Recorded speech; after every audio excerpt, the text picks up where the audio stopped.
everyone. So we're now at the last part of the fire code lecture, and this last part is going to be about rule number 10, fire safety measures. Now, I think I mentioned it in some of the earlier videos, but I'm of the opinion that this is the most important chapter of the fire code to us architects. Now, this is the rule that we care the most about because this is the rule that informs how we design our buildings.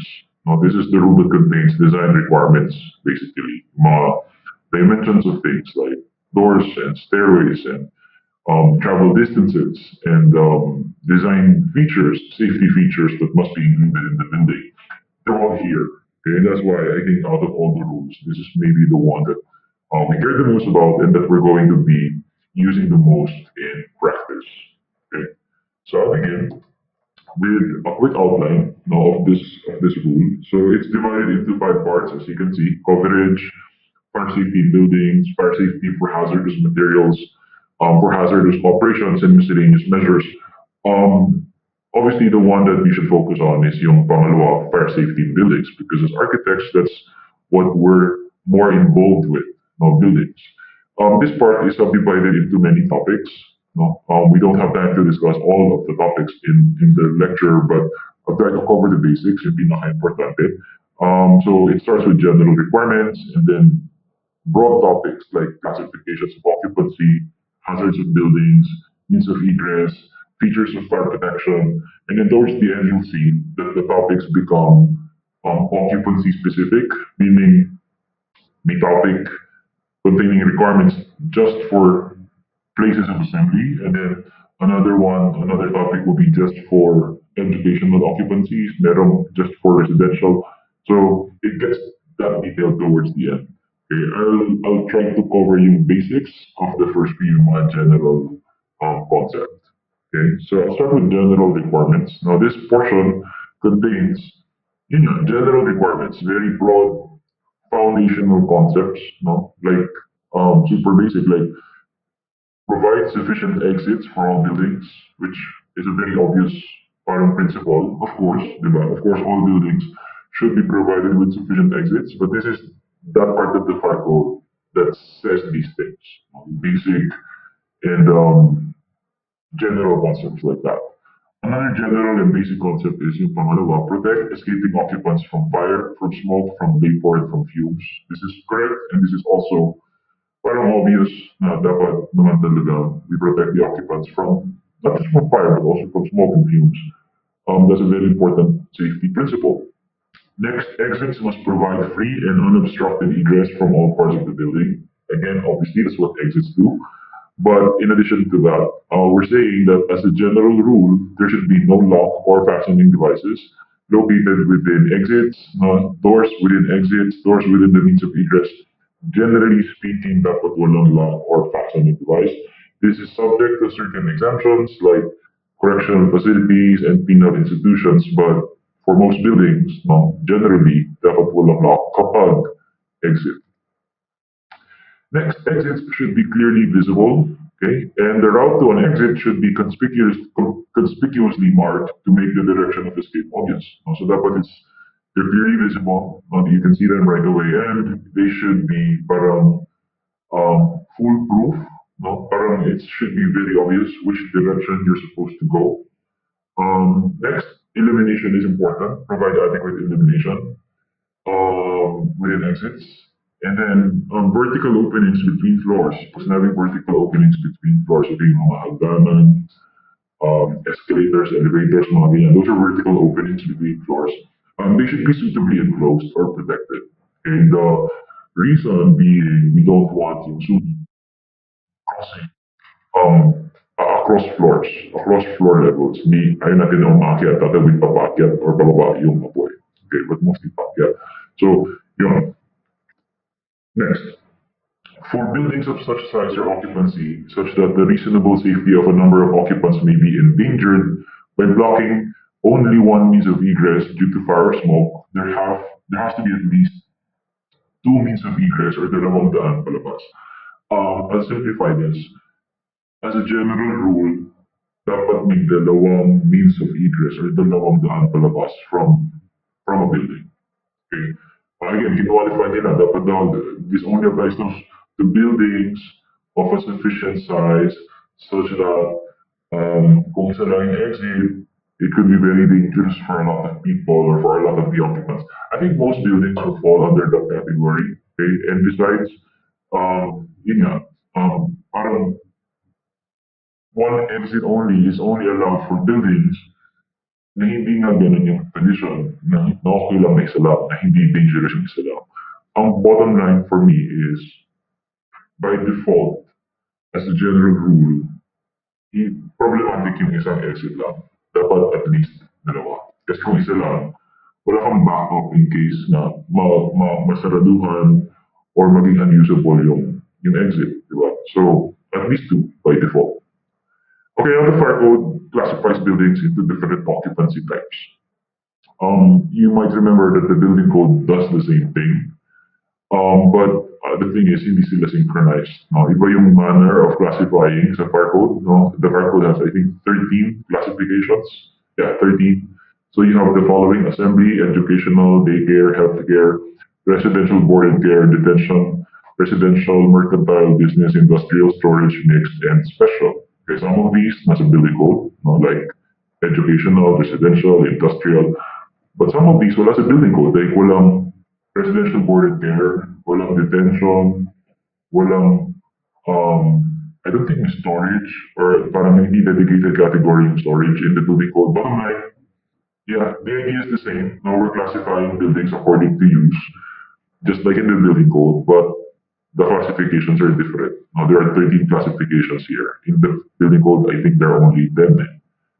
Okay, anyway, quickly, very quickly, isa-isahin natin. Assembly occupancy, um, dito pasok yung mga building used for the gathering of 50 or more persons, and also buildings used as special amusement buildings. Educational naman, buildings used for the gathering of 6 or more persons for the purposes of education or instruction of 6 or more persons. 3. Daycare, buildings in which 4 or more clients receive care, maintenance, and supervision by people who are not their relatives or guardians for less than 24 hours per day. Example ng daycare, child daycare center. That's the most obvious example. Number 4, healthcare. Okay, healthcare are buildings used for purposes of medical treatment or other treatment, used for the care of persons who are mostly incapable of self-preservation because of their age, or because of an illness, because of their physical or mental disability. Obvious example, hospitals, no? But so are nursing homes and birth centers. Number 5, residential board and care. Okay, so dito pasok yung buildings that are used for lodging and boarding of 4 or more residents not related by blood or marriage to the owners, for the purpose of providing personal care services but no nursing care. Okay, so personal care services but no nursing care, residents na hindi related sa owners. Okay, examples. It's easier to understand what this is about when you see the examples. Group housing for handicapped persons who attend school in the community, group housing for the elderly, okay, assisted living facilities, and rehabilitation centers or facilities for alcoholism, drug abuse, and other similar rehabilitation facilities. So dun pasok yung, yung mga yan pasok yan sa category ng residential board and care. Number 6, detention and correctional. Again, I think this is obvious from the name. Buildings used to house 1 or more persons under varying degrees of restraint or security. In these buildings, the occupants are mostly incapable of self-preservation because of security measures. So, pinaka-obvious na example is a prison, no, a detention facility. When we say they're incapable of self-preservation because of security measures, what we mean is, in case there's a fire, they probably cannot save themselves. No, they cannot save themselves because of the security measures, because of the fact that they're in a jail cell, for example. Okay. Number 7, residential occupancies in which sleeping accommodations are provided for normal residential purposes. This includes buildings designed to provide sleeping accommodation. So examples, pinaka-obvious yung single and 2 family dwellings. Pasok din, of course, yung apartments, lodging houses, and dorms. Condominiums are classified as residential, and also hotels, motels, apartels, pension houses, and inns. They're all classified as residential. Mercantile Okay, is stores, markets, and other buildings used for the display and sale of merchandise. Now, in the building code, business and mercantile are combined, pero dito sa fire code, hiwala yung mercantile from business. Mercantile is for merchandise, no? For merchandise. Examples, malls, supermarkets, department stores, shopping centers, palengke, no, dry and wet markets, flea markets, restaurants fall under mercantile basta less than 50 kasi nga kung 50 or more magiging assembly na yun. And also offices, storage facilities, service facilities that are incidental to the sale of merchandise. Normally offices would be classified as business. What we're talking about here is yung mga opisina incidental to the sale of merchandise. Kunyari, within the mall may offices, or kaya within the store, merong office yung manager, then that would fall under mercantile. Okay, next is business. Okay, business are buildings used for the transaction of business other than that covered under mercantile. So it's also for business but not for the sale or display of merchandise. Okay, pinaka-obvious na example, office, no, general offices, offices for professionals like lawyers and doctors and, well, not doctors, but architects, ganyan. City and municipal hall, pasok yan sa business. Call centers, BPO, and the internet shops, pasok din daw. Mention din yung massage parlors, beauty parlors, and barber shops, basta less than 50. Alright, we have industrial, number 10. Factories of all kinds, dry cleaning plants, power plants, pumping stations, smokehouses, gas plants, sawmills, and laundries. No? Mga ganyan. I think pretty self-explanatory kung bakit industrial yung mga yan. The next item is storage. No, number 11. Buildings used primarily for storage of goods, storage of merchandise, of products, vehicles, even animals. So pasok dito, not just warehouses and cold storage, but also parking garage, truck terminals, kasi storage of vehicles yan, hangars, pati storage ng animals like barns, stables, etc. Storage yan. 11 mixed occupancies is from the name mixed.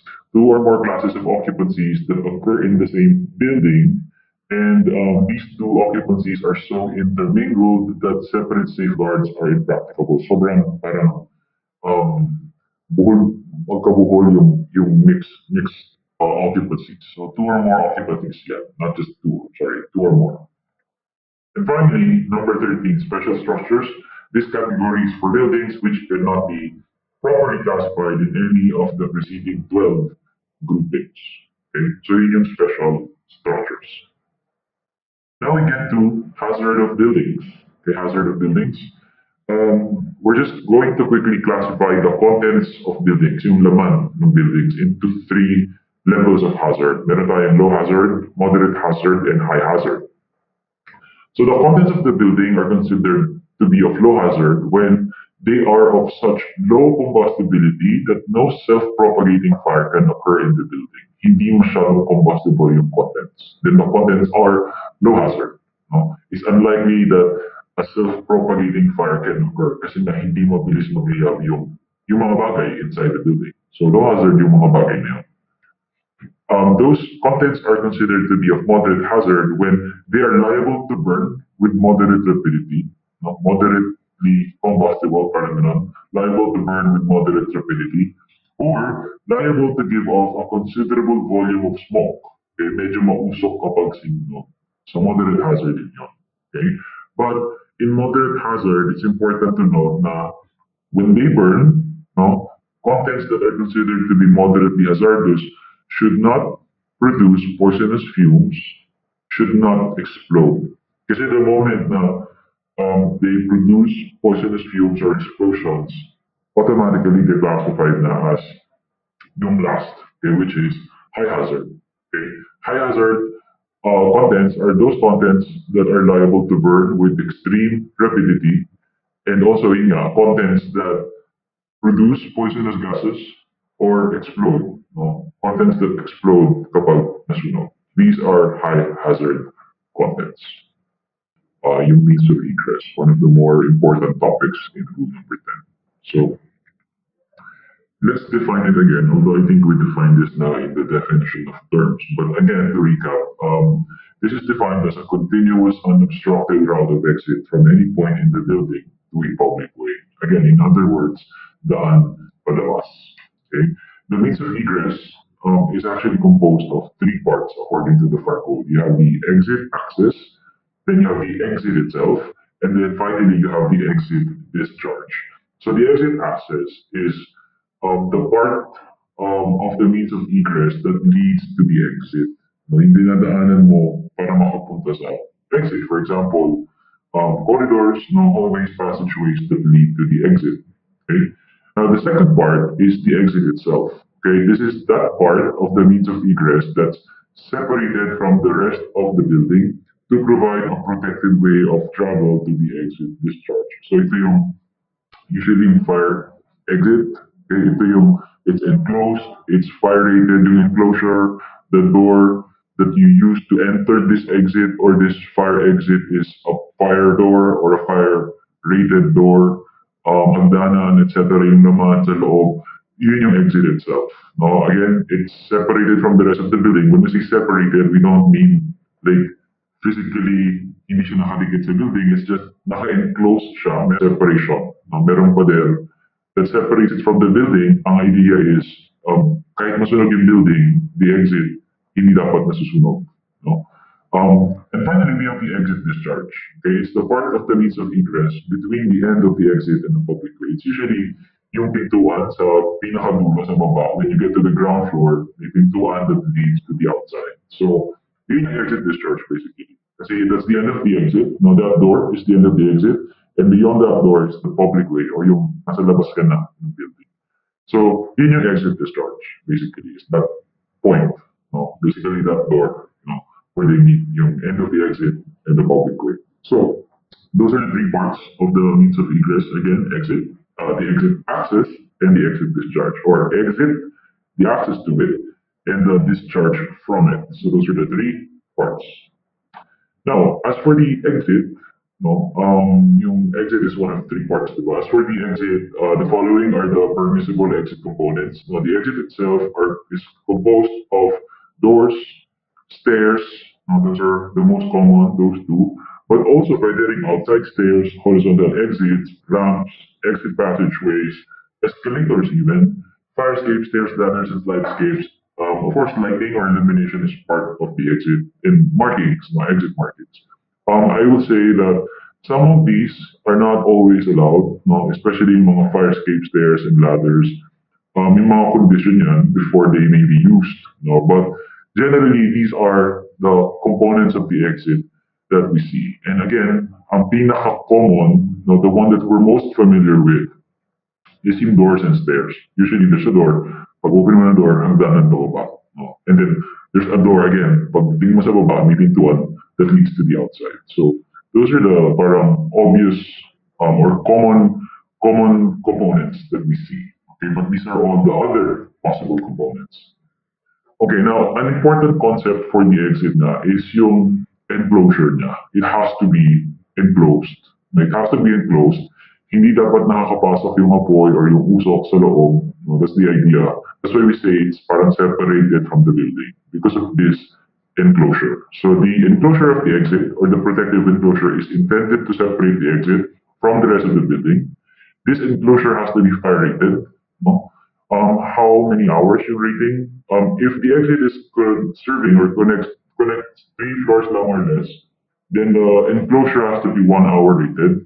If it's 4 or more levels or stories yung sinserve, then 2 hours minimum. Okay? But in any case, the rating of the enclosure should never be less than the rating of the stairway inside the enclosure. So inside the enclosure, may hagdanan yan pababa.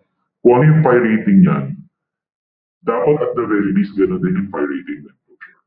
Okay? So, but yeah, pero also, the first two rules also apply. Kung 3 stories or less, don't go lower than 1 hour. Kung 4 or more naman yung number of floors, don't go lower than 2 hours. Okay? And also, any opening within this enclosure should be through a self-closing fire-resistive door. No? Pag may opening, pintuan yan, dapat fire-rated door. Hindi pwedeng bintana, hindi pwedeng may ibang opening, etc. All openings must be a self-closing fire-resistive door and limit the openings down to just those openings that really are necessary to access the exit. No, huwag kang lagay ng maraming pintuan.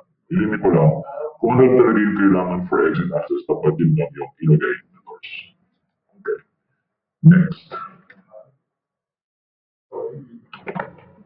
Alright, next, another very important topic in rule number 10 is occupant load.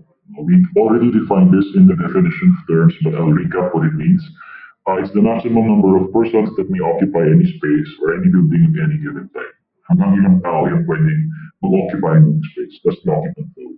In the fire code, we determine the occupant load by dividing the floor area by the occupant load factor. We'll discuss this at the end later. Pero generally, that's how you compute kung ano yung occupant load. Get the floor area.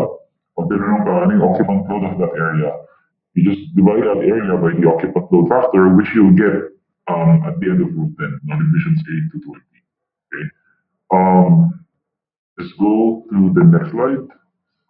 Okay. On the occupant load pa rin, ang sabi dito, when the exits serve more than one floor, only the occupant load of that floor needs to be used to compute the capacity of the exits of that floor. So when we're trying to determine how many exits, ano yung dapat na capacity ng exits for each floor, ang sabi dito, we only need to consider the occupant load of that floor. No need to consider the occupant load of the others. However, this is very important. The exit capacity shall not be decreased in the direction of exit travel.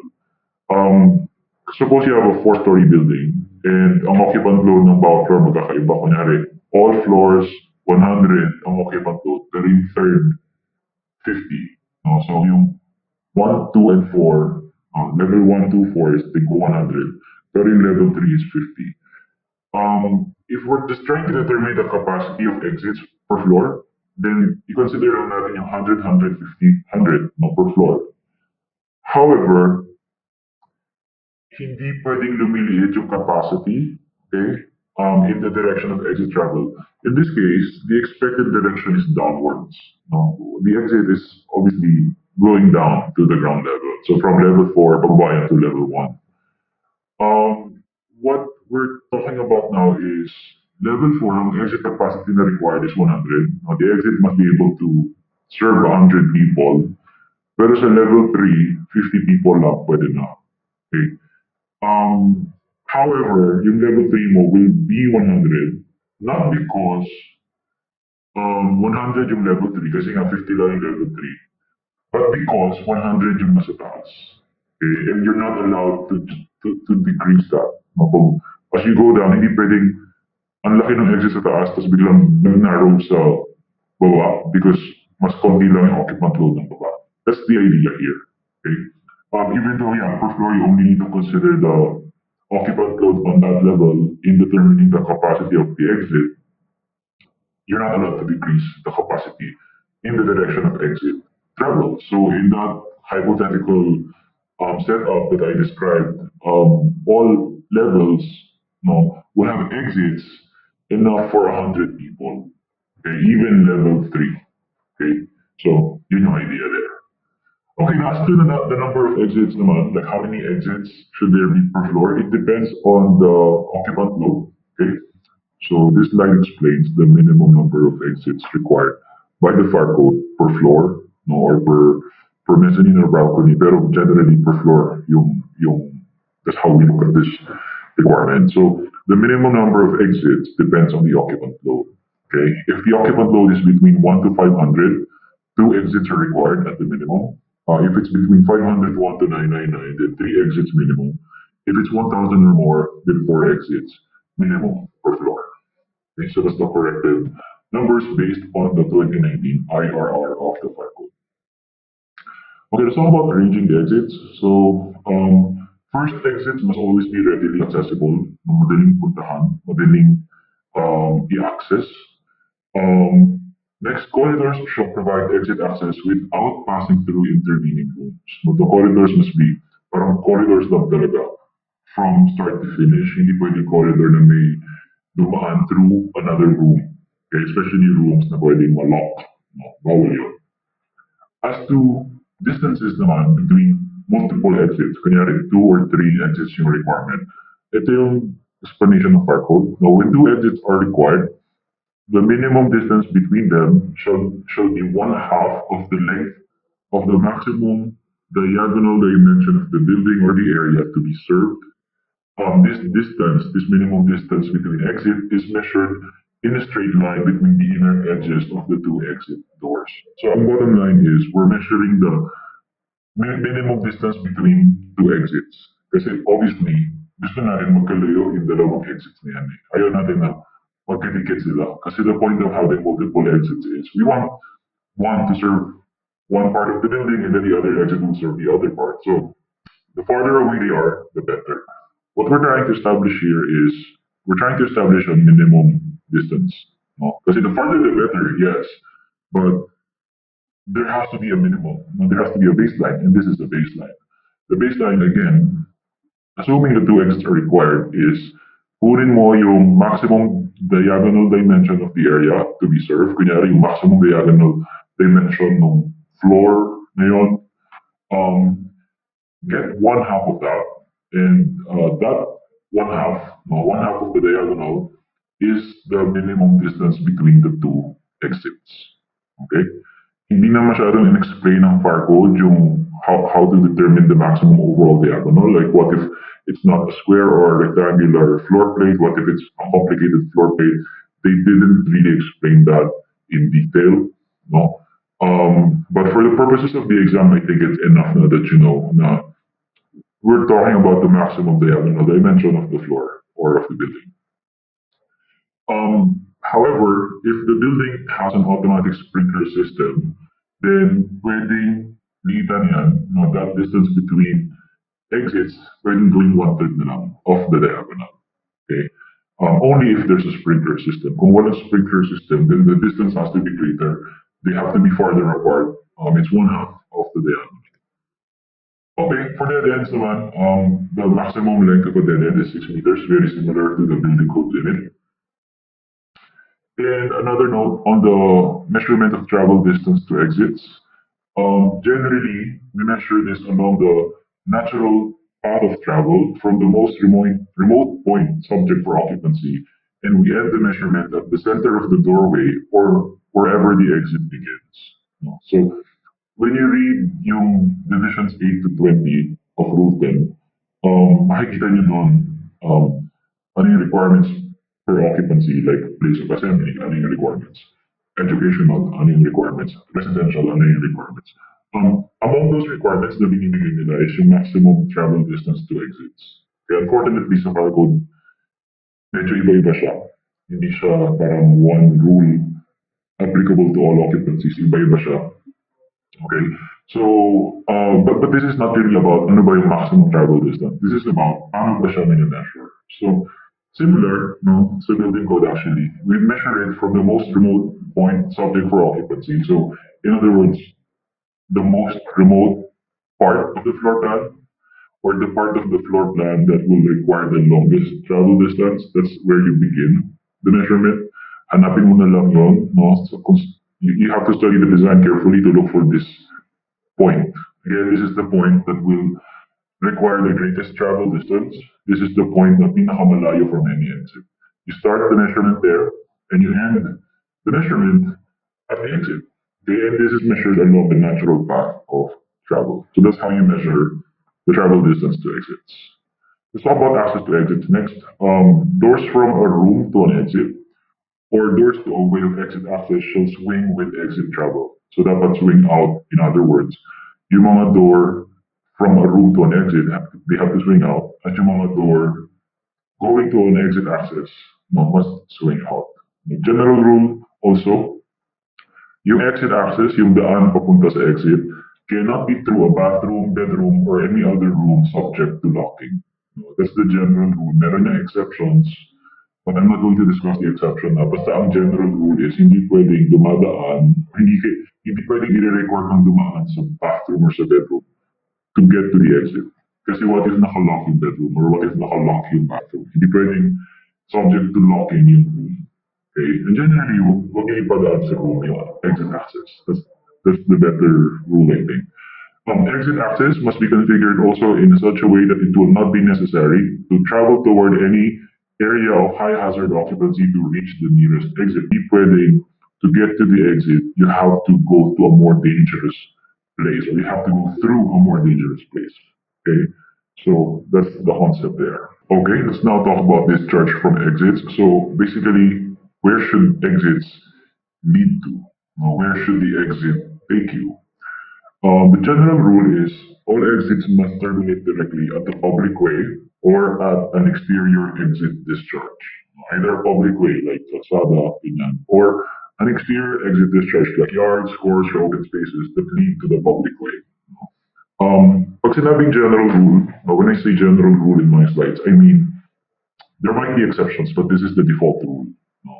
So, dapat when you go through the exit, bumaba kang building, sa may pintuan sa baba, dapat either nasa public way ka na, kalsada, ganyan, or kung hindi man public way, a yard or a court or any other exterior exit discharge that leads to a public. Okay, travel distance to exits. Ito yung maximum travel distance. No? As you hopefully already understand, merong maximum travel distance to exits tayo, both in the building code and in the fire code. This unfortunately depends on the occupancy. Kaya hindi siya katulad ng sa building code na it's very simple. Sa building code, kung walang sprinklers, then it's 45 meters. Pero kung meron sprinklers, it's 60 meters. Sa fire code, hindi siya ganun kasimple. Iba-iba siya. Iba yung maximum travel distance sa place of assembly compared sa school, etc. So you'll have to go through each occupancy to get the maximum travel distance to exits. But merong general note dito nakalagay for individual rooms with a maximum occupant load of 6, maximum travel distance is 15 meters to the exit access door in that room. Next, headroom required for exits, 2 meters, ang sabi ng fire code, so that's pretty straightforward. Now let's talk about doors. Doors that are used in exits. So these doors, first of all, must be self-closing. They're a self-closing mechanism. You don't need to close it, it's going to close on its own automatically. Okay, the door must also swing out or swing in the direction of exit travel in the following instances. 1. When the door serves a room or an area with an occupant load of 50 or more, it has to swing out. Or 2. When it's using an exit enclosure, it has to swing out. Or swing in the direction of exit travel. Or 3, if it serves a high hazard contents area. We discussed yung high hazards kanina, ito yung mga mabilis masunog or pwedeng mag-explode pag nasunog or would produce poisonous gases when they burn. Doors serving areas like that dapat swing out or they swing in the direction of exit travel. Okay, swing out is just how I like to shorthand yung phrase na swing in the direction of exit travel. Okay, pero yeah, they must swing in the direction of exit travel in these instances. Next, clear opening required for doorways is 710 millimeters minimum. Okay, and then there's a maximum width of the door panel. Any door panel cannot be wider than 1,220 millimeters. And just like in the building code, here we're not limiting the doorway. No, we're only limiting gano'ng kalapad yung isang door leaf or isang door panel. If you need a doorway that's wider than 1,220, you can do that. Kunyari 2,440, 2.4 meters yung required opening mo or 1.8. You can still do that, but you have to use 2 door panels kasi hindi pwedeng isang door panel lang kasi maglalagpas ka na sa limit, 1,220 for each door panel. So again, this is not for the doorway, but for the door leaf, yung maximum 1,220. Let's talk about stairs. Stairs or stairways designated as a means of egress must be continuous from the uppermost floor level to the ground level. Dapat tuloy-tuloy from top to baba. Hindi pwede first half or say, kunyari, 30th floor to 15th floor, tuloy-tuloy, and then when you get to the 15th floor, you have to transfer, galakad ka ng hallway, tapos lipat ka ng kabilang hagdanan. That's not allowed. It has to be continuous. Okay, once you're in the exit, tuloy-tuloy na yan, pababa, palabas. Okay? As for the dimensions of staircases or stairways, there are 2 sets of requirements, one for new stairs and another for existing stairs. So let's start with existing stairs. These are stairs that were already existing when the fire code or when the new fire code was passed in 2008. So the minimum width is 915 millimeters, maximum height and riser is 205 millimeters, minimum tread depth 230, minimum headroom 2 meters or 2000 millimeters, and maximum height between landings 3660. So these only apply to existing stairs. Now, it's already 2021. We are more concerned about the requirement for new stairs. So first, when it comes to the minimum width, there's a table. No, I'll show it to you in the next slide. When it comes to the maximum riser height, it's now 180, 180. Minimum riser height, 100 millimeters. This is new. Okay, walang minimum riser height requirement before. Yun meron na. Minimum tayo of 100 millimeters. Minimum tread depth is now 280. Hindi na pwede 230. Minimum headroom, 2 meters. So same. And maximum height between landings, 3.66. Same. So let's let's look at the minimum width of the staircase. So ito yung summary. Pwede kang mag 915 when the occupant load assigned to the stair is only 0 to 49. But when you reach 50 up to 1,999, dapat 1.12 meters na yan. Okay? And lastly, if the occupant load assigned to the stair is 2,000 or above, then it has to be 1.42.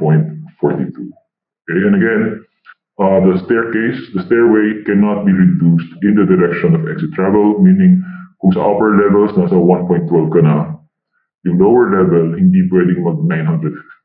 Stick ka na to 1.12 or greater kasi hindi pwedeng liliit siya as you travel in the direction of the exit. Okay? Meron din tayong dimension requirements for ramps that are used as a means of egress. Minimum width is 1,120, 1.12 meters. Maximum slope, 1:12.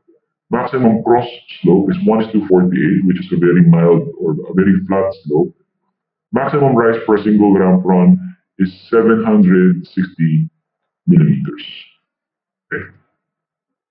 Handrails for stairways, mounting height is 760 millimeters to 865 millimeters from the illumination required for exits is 10.7 lux. Ladders are generally not allowed as fire escape or means of egress. Generally, they're not allowed as a fire escape. That's the general rule. All right, let's now quickly cover or just touch upon features of fire protection. I'm going to, I think, mention two features. Now, fire alarms, first of all, are meant to notify occupants of the building and the emergency forces na may sunog. The purpose of fire alarm is to notify the people na may sunog para alam nila na may sunog in the building. There is a feature called automatic fire department notification. Okay, ito yung the fire department is automatically notified by the system that there's a fire. This is required. This is a required feature for high-rise buildings, hospitals, schools, hotels, apartments, 4 stories or taller, and malls. Okay. Okay. Next, wet standpipes naman. Wet standpipes instead of dry are required for the following occupancies. Assembly occupancies with at least 1,000 occupant load. Schools, hospitals, businesses, hotels, etc. 4-story. And hazardous occupancies exceeding 1,860 square meters per floor. The only exception here are buildings with an approved sprinkler system. Okay, when it comes to wet standpipes also, all portions of the building must be reachable by the fire hose. And by reachable, we mean that all portions of the building must be within 6 meters of the nozzle that's attached to a 22-meter long hose. So you assume that the hose is 22 meters long, and parang yung bugan ng tubig from the hose is 6 meters, kaya within 6 meters dapat of the nozzle. That's the assumption. Based on that assumption, the requirement is dapat abot ng hose yung all portions of the building. So within 6 meters of the nozzle, all portions. How will this affect your design? This will affect how you locate the fire hose, no? Kasi dapat abot ng fire hose yung lahat ng areas. And it will also locate how many fire hoses you provide. Kasi in case may hindi, kunyari, meron kang fire hose pero hindi niya abot lahat, requirement abot dapat lahat eh. So you might need to add fire hoses kung hindi kaya ng isa lang. So that's how this will affect your design. The minimum size of the wet stand pipe is 64 millimeters diameter. The last part of this discussion is yung occupancy specific requirements in rule number 10. So this is at the end of chapter 2.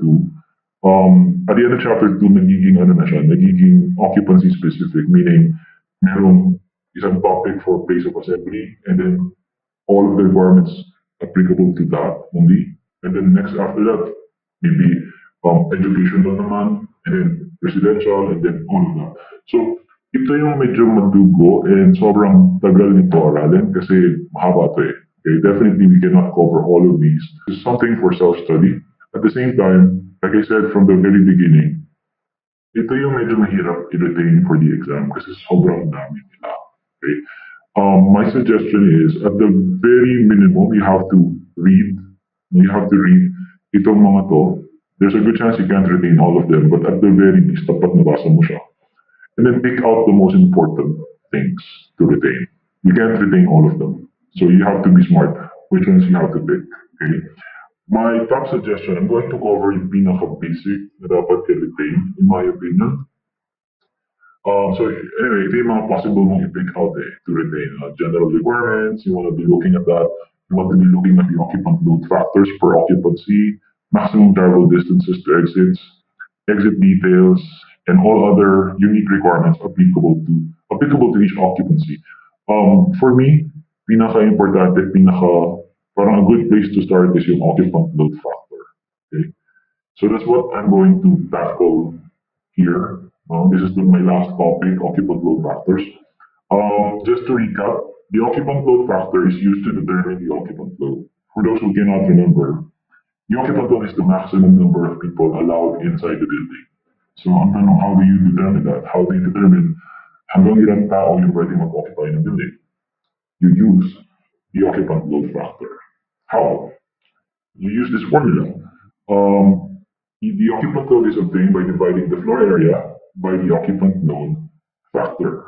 So if you're trying to figure out, for example, meron kang auditorium and you want to know, but maybe not, sige, auditorium.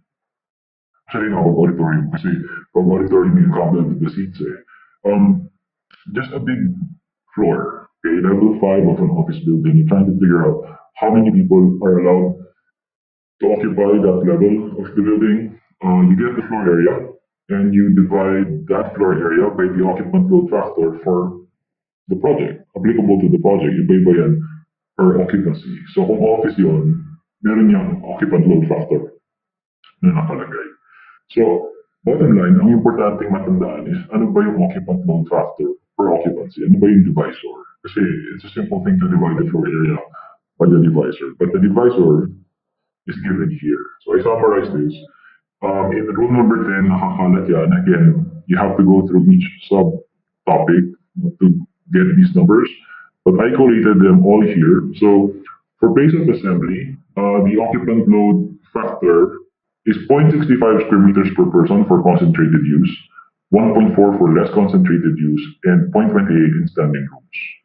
For educational naman, 1.9 per person sa classrooms, 4.6 kapag shops, laboratories, and vocational rooms, 3.3 kapag dry nursery with sleeping facilities. Daycare, 3.3. Healthcare, 11.1 kung sleeping department and 22.3 kung inpatient healthcare treatment. Last, for residential board and care, 18.6 kapag large facilities. I don't think there's a figure. I don't think they gave a figure for smaller facilities. For detention and correctional, 11.1 square meters per person. For residential, no, except for single and two-family dwellings, but for residential, 18.6 per person. Mercantile, ito yung mga department store, mall, etc. Street level, 2.8 per person. Below street level, same, 2.8 per person. Upper levels, 2 times that, no, 5.6, no, twice as big. Any floor used for offices, storage, and are not open to the general public, no, parang back of the house offices, ganyan, back of the house areas, 9.3 per person. Business, by default, 9.3 per person, except na lang kung for concentrated use siya, like BPO and call centers, 4.6 square meters daw per person. Industrial is 9.3 per person. And lastly, for storage, sorry, medyo hirap makita, pero yan, storage yan. For storage, walang binigay na occupant load factor. Ang nakalagay lang, determine the occupant load based on the maximum probable population that will use the facility. Okay? So again, how do you use these numbers? These numbers are used as divisors. No? Pag tinanong ka how many people can occupy this floor, how many people can occupy, say, the uh, ground level of this mall. So mall is under Mercantile, 2.8 yung occupant load factor. So you just get the ground floor. Kanyari kung yung ground floor mo is 6,000 square meters or 10,000 square meters, divide mo siya by 2.8 to determine how many people are allowed to occupy the ground floor of that mall. That's how you're supposed to use these numbers. Would you memorize this? I don't know if you would, but ako, I would recommend that you do. Okay, I memorized this myself when I took the exam no, in 2013. Um, the tricky part is may gantong version din ng building code and the numbers are different. So it's really up to you how you're going to memorize both. No, I suggest that you memorize both. Kung hindi kaya both, it's up to you. But in my opinion, mas dapat i-prioritize yung sa FARCO in case hindi mo kaya both, no? In my opinion, dapat FARCO yung i-prioritize because these are more current, no? The IRR was updated 2019. And also because I think occupant load factors are primarily a fire safety parang issue. Okay, so for that reason, I'd probably favor or prioritize ng bahagya yung fire code over the building code. But yeah, you should memorize both if you can. Again, much of Rule 10 is for self-study. The other occupancy-specific requirements, in particular, I think yung travel distances to exits and other unique requirements for each occupancy, those are the ones that you should probably watch out for as you read. The challenge will be kung kaya mo pa siyang i-retain for the exam or not. Okay? I think that the ones na parang dapat ma-retain, parang non-negotiable, I covered naman. The rest, kung kaya, do your best na lang. Kung kaya, good. Kung hindi, at least familiarize yourself. Basahin mo man lang siya. So that if it does become part of the exam, at kailangan mo siyang hulaan kasi nga hindi mo siya na-memorize, at least may general awareness ka, medyo may intuition ka kung ano ba yung probably correct and probably incorrect sa choices. Okay?